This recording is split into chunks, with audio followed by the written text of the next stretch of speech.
సమరానికి తెలంగాణ అసెంబ్లీ సిద్ధమైంది. కాళేశ్వరం రిపోర్టుపై చర్చ సందర్భంగా అధికార ప్రతిపక్షాల మధ్య హోరాహోరీ ఫైట్ కి వేదిక కాబోతుంది. మరి అసెంబ్లీ సమావేశాల్లో బీఆర్ఎస్ వ్యూహం ఏంటి? కాంగ్రెస్ ప్రభుత్వాన్ని ఎలా ఢీకొనబోతుంది? కాళేశ్వరం అసలు వాస్తవాలను ప్రజలకు వివరించడంతో పాటు యూరియా కొరత, పంట నష్టాన్ని సభలో ప్రస్తావిస్తుందా? ప్రభుత్వాన్ని ఏ అంశాలపై నిలదీయడానికి సిద్ధమవుతుంది? Watch this.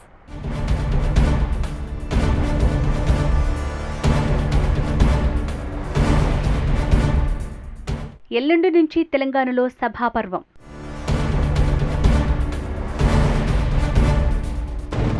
కాళేశ్వరం రిపోర్టుపై చర్చే అజెండాగా అసెంబ్లీ.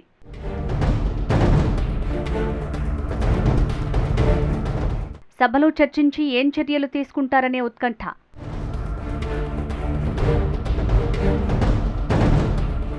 వ్యూహ ప్రతివ్యూహాలతో రెడీ అవుతోన్న అధికార విపక్షం.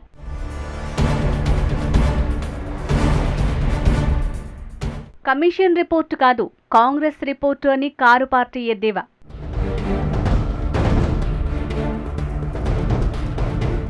సభ సాక్షిగా వాస్తవాలు బయటపెడతామని కౌంటర్.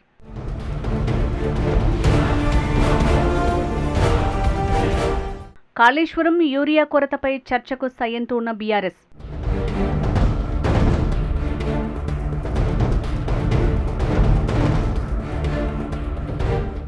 తెలంగాణలో సభాపర్వానికి తెరలేచింది. అసెంబ్లీ సాక్షిగా అధికార విపక్షాలు హోరాహోరీగా ఢీకొనబోతున్నాయి. గతంలో మాదిరి కన్నా ఈసారి ఇంకాస్త ఉత్కంఠభరితంగా సమావేశాలు జరిగే సూచనలు కనిపిస్తున్నాయి. కొన్ని రోజులుగా రాష్ట్ర రాజకీయాలకు వేదికైన కాళేశ్వరం ప్రాజెక్టుపై ఘోష్ కమిషన్ ఇచ్చిన రిపోర్టుని అసెంబ్లీలో పెట్టి చర్చించేందుకు ప్రభుత్వం రెడీ కావడంతో సభలో ఎలాంటి పరిణామాలు జరగనున్నాయనే ఉత్కంఠ నెలకొంది. రిపోర్టుపై సభలో చర్చించి తదుపరి చర్యలు తీసుకోవాలని ప్రభుత్వం భావిస్తుండగా, అదే టైంలో కాంగ్రెస్ సర్కార్ను ధీటుగా ఎదుర్కొనేందుకు గులాబీ పార్టీ వ్యూహాలు రచిస్తోంది. కాళేశ్వరం ప్రాజెక్టుపై అసలు వాస్తవాలు సభావేదికగా ప్రజలకు వివరించాలని చూస్తోంది.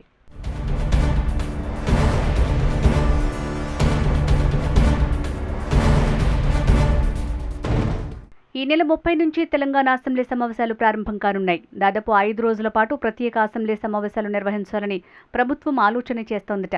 శాసనసభ మొదటి రోజు చనిపోయిన జూబ్లీహిల్స్ ఎమ్మెల్యే మాగంటి గోపీనాథ్కి సంతాపం తెలపనుంది. అనంతరం సభ వాయిదా పడిన తర్వాత బీఏసీ సమావేశం నిర్వహించనున్నారు. ఈ సమావేశాలను 15 రోజుల పాటు నిర్వహించాలని ప్రభుత్వాన్ని బీఆర్ఎస్ పట్టుబట్టే అవకాశం ఉంది. రాష్ట్రంలో ఉన్న పరిస్థితులు, రైతు సమస్యలపైన చర్చించడానికి సభలో అవకాశం ఇవ్వాలని బీఆర్ఎస్ పట్టుబట్టే అవకాశం ఉంది.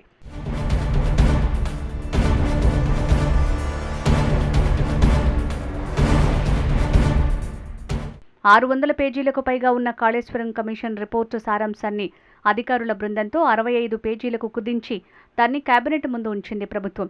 ఘోష్ నివేదికపై సభలో చర్చించి అందరి సభ్యుల ఆమోదంతో తర్వాతి చర్యలకు నిర్ణయం తీసుకోవాలని ప్రభుత్వం భావిస్తోంది. అయితే కాళేశ్వరం రిపోర్టుపై స్టే ఇవ్వాలని బీఆర్ఎస్ హైకోర్టుకు వెళ్లింది. కానీ అక్కడ ఊరట లభించలేదు. అసెంబ్లీలో కాళేశ్వరం కమిషన్ రిపోర్టును సభ్యులకు ఇచ్చిన అనంతరం బీఆర్ఎస్ వ్యూహం ఎలా ఉండనుంది అనేది ఆసక్తి రేపుతోంది. కమిషన్ రిపోర్టు కాదు, అది కాంగ్రెస్ రిపోర్టు అని ఇప్పటికే బీఆర్ఎస్ నేతలు పదే పదే అంటున్నారు. అదేవిధంగా కాళేశ్వరం ద్వారా లక్షల ఎకరాలకు నీళ్లు అందించడంతో పాటు కాళేశ్వరంతోనే హైదరాబాద్ నగరానికి, మూసీకి నీళ్లు ఇవ్వడానికి ఎలా సిద్ధమయ్యారని కాంగ్రెస్ పెద్దలను ప్రశ్నిస్తున్నారు. బీఆర్ఎస్ను బదనాం చేసేందుకు కాళేశ్వరాన్ని పట్టించుకోవటం లేదని, ఒక్క మేడిగడ్డ బ్యారేజ్లో 2 పిల్లర్లు కుంగిపోతే మొత్తం ప్రాజెక్టు కూలినట్టు ప్రచారం చేస్తున్నారని గళం వినిపించేందుకు సిద్ధమవుతున్నారట. కాళేశ్వరం కొట్టుకుపోయిందని కాంగ్రెస్ నేతలు చేస్తున్న ప్రచారాన్ని ఖండిస్తూ ప్రాజెక్టు ద్వారా నీటిని ఎత్తిపోస్తున్న ఫొటోస్ కూడా సభలో బీఆర్ఎస్ చూపించే అవకాశం ఉంది. కాళేశ్వరంపై అధికార ప్రతిపక్ష పార్టీల మధ్య మాటల యుద్ధం జరగనుంది.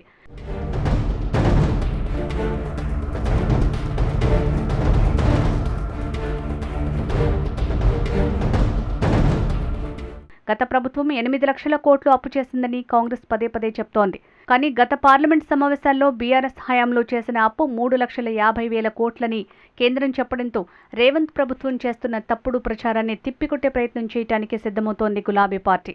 రాష్ట్రంలో పంటలకు యూరియా కొరతతో రైతులు క్యూలైన్లో వేచి ఉంటే ప్రభుత్వం పట్టించుకోలేదని, రైతులకు ఎరువులు అందించడంలో ముందస్తు ప్లాన్లో ఫెయిల్ అయిందని బీఆర్ఎస్ అంటోంది. కాంగ్రెస్, బీజేపీ 2 పార్టీలు రైతులకు ఎరువులు ఇవ్వకుండా వర్షంలో కూడా లైన్లో వేచి ఉండేలా ప్రభుత్వం చేస్తోందని దుయ్యబడుతున్నారు. బీఆర్ఎస్ హయాంలో రాని ఎరువుల కొరత ఇప్పుడెందుకు వచ్చిందని బీఆర్ఎస్ అంటోంది. ఈ అంశాలపై సభలో చర్చ పెట్టాలని ప్రభుత్వాన్ని బీఆర్ఎస్ పట్టుబట్టనుంది.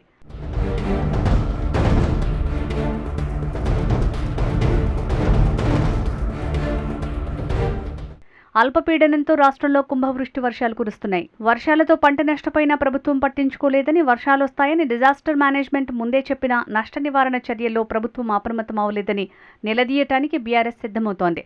రాష్ట్రంలో మద్యం ఆదాయం పెంచుకునేలా ప్రభుత్వం ఇప్పటికే అడుగులు వేస్తోంది. గ్రామాల్లో బెల్ట్ షాప్స్కి లైసెన్స్ ఇవ్వాలని ప్రభుత్వం ఆలోచన చేస్తోంది.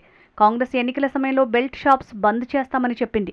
అధికారంలోకి వచ్చాక లిక్కర్పై ఆదాయం పెంచుకునేలా ప్లాన్ చేయడంపై బీఆర్ఎస్ సభలో చర్చకు పెట్టనుంది.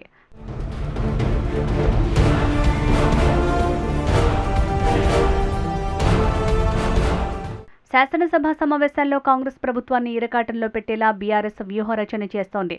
దీంతో కాళేశ్వరంపై బీఆర్ఎస్ కౌంటర్ ప్లాన్ ఎలా ఉండబోతోంది? అసెంబ్లీలో బీఆర్ఎస్ మాట్లాడేందుకు అవకాశం ఇస్తారా అనేది వేచి చూడాలి.